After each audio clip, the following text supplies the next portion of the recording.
Here now is Solutionaries.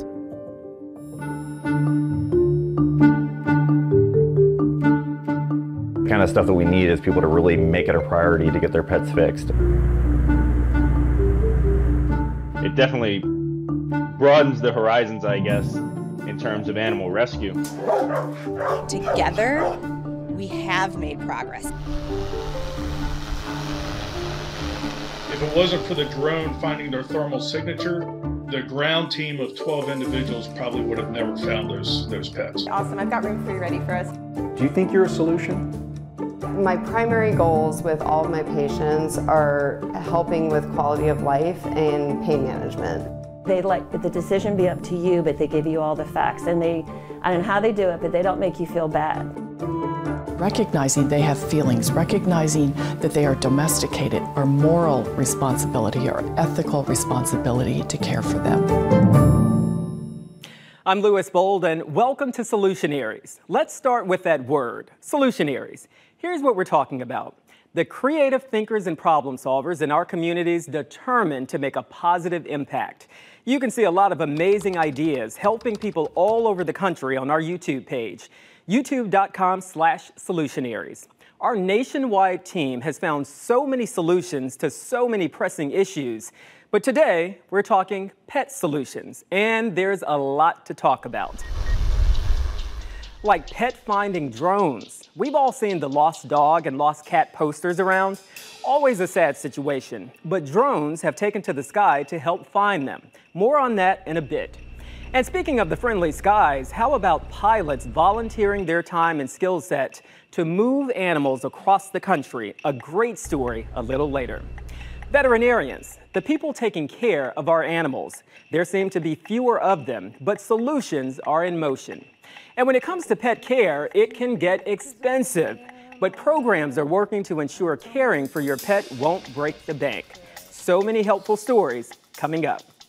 But today, we start with courageous people devoted to stopping animal abuse. According to the World Animal Foundation, more than 10 million animals are abused every year. Many groups have taken the issue head on. Solutionaries correspondent Victor Williams has more on that battle against abuse. For 14 long years, my dog Kelly was the absolute joy of my life. I didn't look at her like a dog, but more as like a little sister. And that's why for the life of me, I can't understand why someone abuses their pet. Sadly, it's a major problem and an issue playing out right here in the city of Detroit.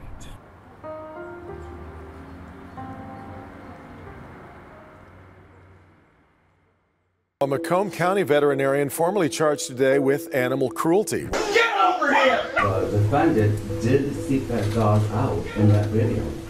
The dog is trying to hide. Those animals were in this hot house, God knows for how long. There is growing outrage after no charges are filed after video goes viral showing a puppy being abused. Animal abuse cases have exploded in the state of Michigan. According to some of the only Michigan-specific crime stats we could find, animal cruelty incidents leapt from 123 in 2016 to 607 in 2021.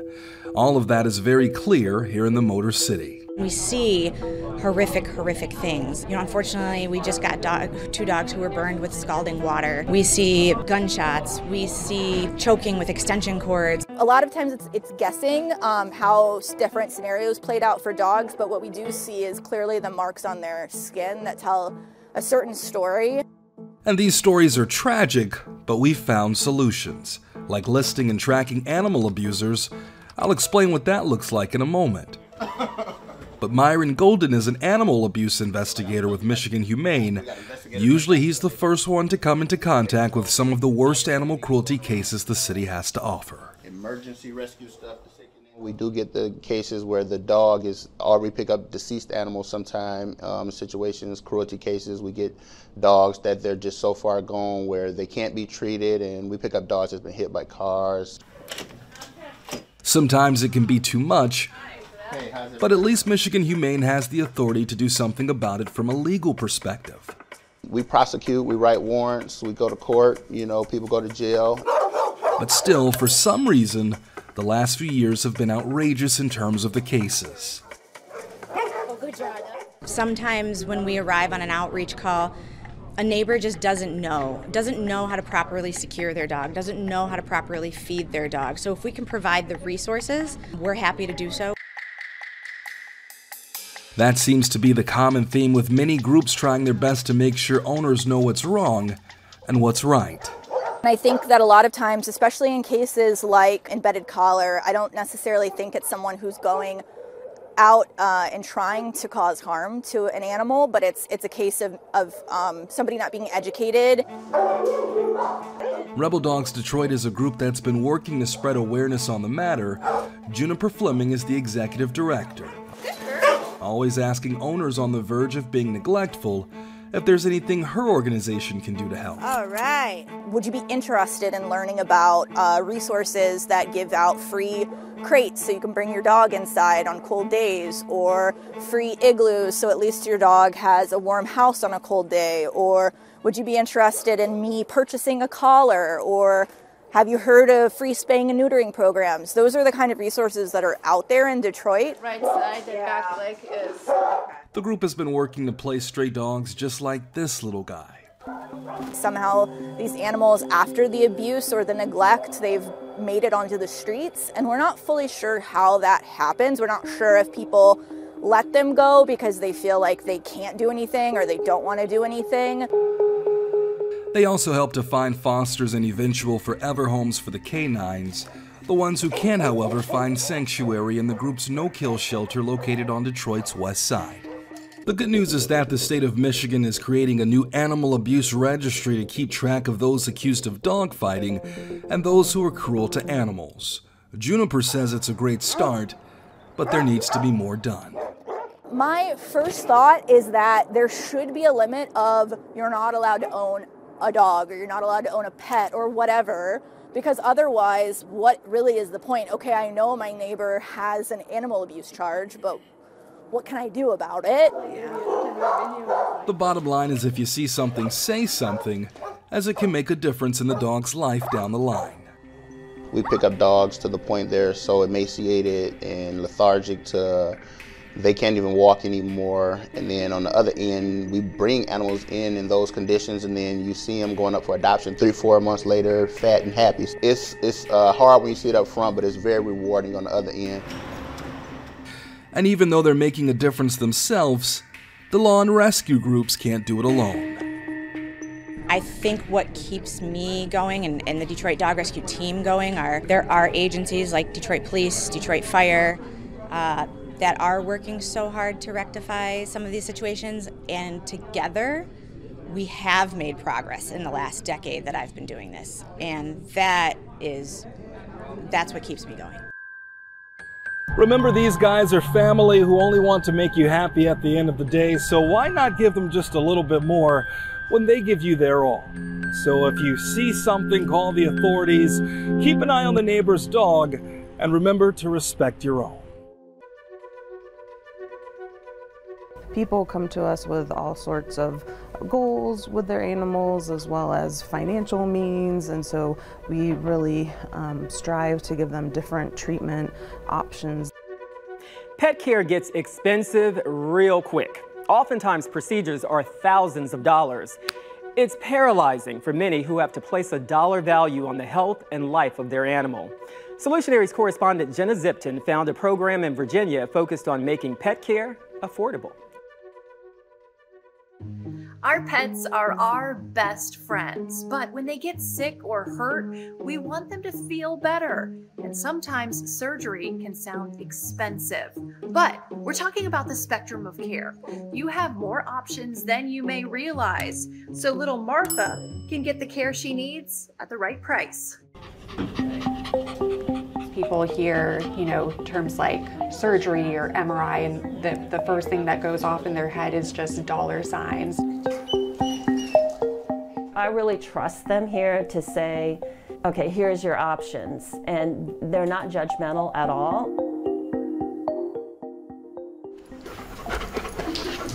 He's excited today.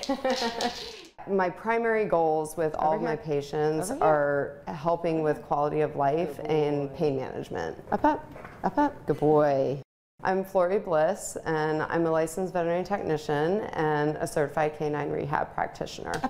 Good boy, good boy. I do have patients that come to me after an expensive surgery, so post-operative, but a lot of times clients can't afford that. And so it's just nice to be able to offer, another solution to that. So physical rehabilitation kind of falls under that umbrella of alternative medicine. So we're really just kind of trying to improve their life as much as we can without doing all those invasive things. That's a good boy. So how do you talk to your vet about other options? They say ask questions and ask if those other options will change the outcome for your pet. Now you also have to talk about if those options will work, because there may not be another one that will. We have a lot of solutions still to come. Pilots in pause. Volunteer pilots taking pets to new heights and destinations. How it works, coming up.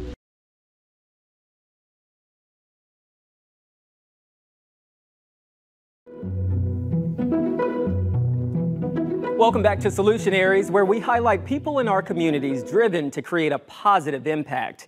It's all about pets today and how to help when help is needed. Animal overpopulation isn't a new issue, but one that's been around for a long time, and that's because it's not easy to manage. Awareness of this issue and solutions are key, because you can be part of the solution. Solutionaries correspondent Zach Lashway supplies the information needed to make change. There's a crisis unfolding in this country, and it's happening in animal shelters in our communities. These animals are part of our world.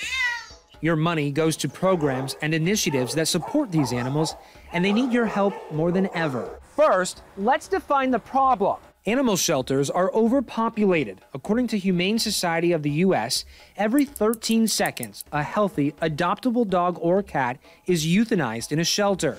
This comes out to approximately 3 million animals each year. And get this, 80% of these dogs and cats are healthy and could have been adopted. Heartbreaking, but there are solutions. Whether you're able to volunteer your time, donate money, foster and/or adopt, these are all ways you can help alleviate the stress in shelters. It comes down to education and conversation. Start by stopping by your local animal shelter to talk with staff and volunteers about their needs. Another solution, getting your animal fixed. What are your thoughts on spay and neuter? It's necessary to solve the problem of animal homelessness in Houston, Texas, and the South.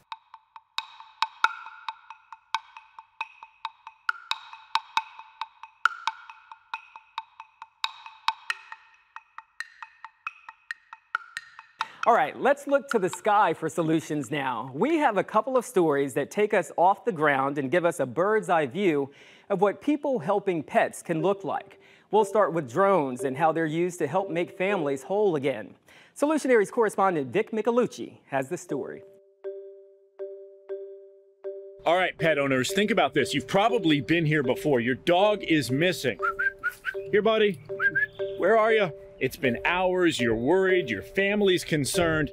It's scary. And that pup is nowhere to be found. Well, here's a possible solution. What if you could get a bird's eye view of the area that you're searching? Maybe see some spots that you couldn't see from here at the ground level. And let's put icing on that cake. Go one step further and use thermal imaging to help find your furry friend. It's actually happening right now. I want you to take a look at this video from Central Ohio. It's December and it is cold. Plus, a winter storm with sub-zero temperatures is moving in. Chief Todd May and his team at AFRS, Ohio's first robotic fire department, yes, that's a thing, get a distress call about 2 missing dogs and dispatched one of their high-tech drones. Well, in that case, the dogs were out for more than 24 hours. There was a lot of predators in the area. The dogs were scared. So the dogs were buried under a lot of thicket in a heavily wooded area. If it wasn't for the drone finding their thermal signature, the ground team of 12 individuals probably would have never found those pets. It's pretty amazing. The owner, she was just ecstatic, and she had told us that there's no way we would have ever found those dogs if it wasn't for the drone. If you're an animal lover, here is something you may not love. Did you know over 900,000 animals are euthanized across the country each and every year? Animal advocates say that shelters can become overcrowded and there's just not enough fosters in their own communities. I would never, ever even dream of giving up an animal.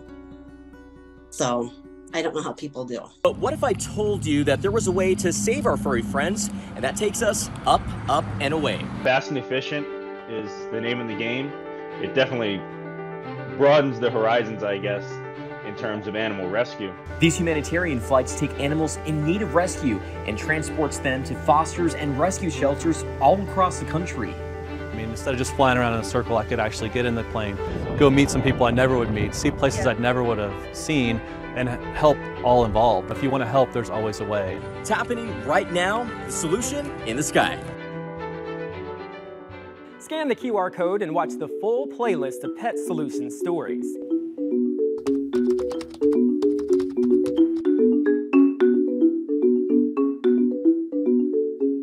When we talk about pets and pet care, we're most often talking about veterinarians, the highly skilled people who take care of our animals.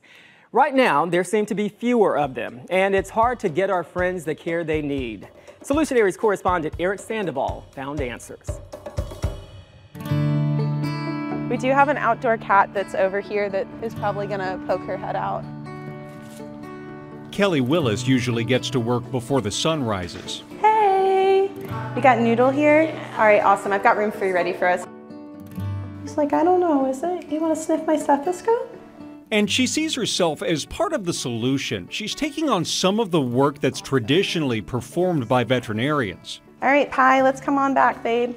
As a certified veterinary technician. So what is a certified veterinary technician? How does that different? So that just means that I went to tech school. I graduated from tech school, and then I took a licensing exam after graduating. And I have a medical license, and I have to have it renewed every 2 years. When you go into an exam room, what is your role? My role, so I do a lot of things here in the hospital. Is he still, have you noticed him still being really, really hungry? The easiest way to explain to people is I'm basically a registered nurse, but for animals, but I do so much more than that. I'm a nutritionist, I'm a behaviorist, I'm a phlebotomist, I'm an x-ray technician, I'm an anesthetist. Do you think you're a solution? I do think that maybe I'm a solution, but I think that veterinary technicians in general and better utilization of them in the hospital is the solution to helping veterinarians with the staffing shortage. How important are veterinary nurses to your practice? Oh, they're vital. They are my backbone. I could not do what I do without them. I'm Dr. Nicole Bruno. I am originally from New York City, but I practice now in Houston, Texas. You want to hold him? Here you go. And Dr. Bruno is bringing her clinic on the road. Isn't he cute? She's getting children excited about growing up to be a veterinarian or a vet tech. You hear it? And take a look at this. These kids are hands-on. Why are you so passionate about teaching the next generation like this? So for me, growing up, I wanted to be a vet when I was 12 years old. Really? Yes. Most of us do. Once I became a vet, I always said I was going to pay it forward. And so doing programs like this really is my passion. Check out the full story on our YouTube page.